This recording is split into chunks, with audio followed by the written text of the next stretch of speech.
Ya bu konuda bence hani olması gereken bir şey.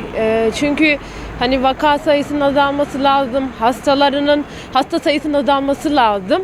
Hani bu yönden iyi bir şey oldu ama hani işçilerimiz için tabii ki de otobüs sayısının fazlalaşması lazım.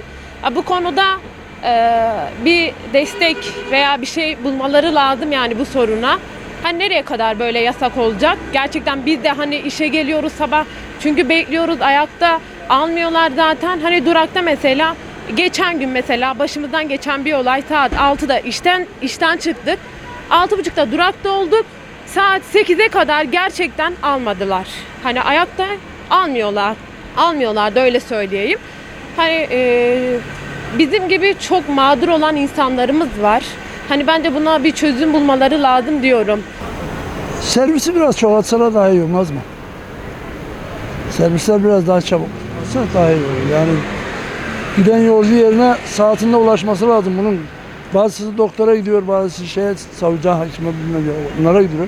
İşleri acele olanlar onun için. Servis biraz yani birin yerine 2 servis daha çıkarsalar iyi olur yani. Çok güzel olur. İşi geç kalmamamız için de seferlerin sıklaşması lazım.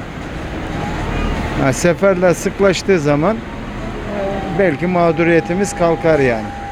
Bunun yetkililer çaresini bulması lazım. Valla ben şu anda yarım saattir bekliyorum yani.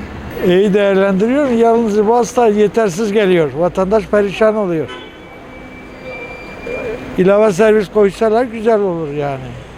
Bu yetersiz. Haydi koltuk sayısına göre yolcu alıyor. Yolcu Antep Karabağlık 3 milyon nüfusu var. Kaldıramıyor. Yollarımız çok dar. Yani buna en yakın zamanda çare bulmaları gerek.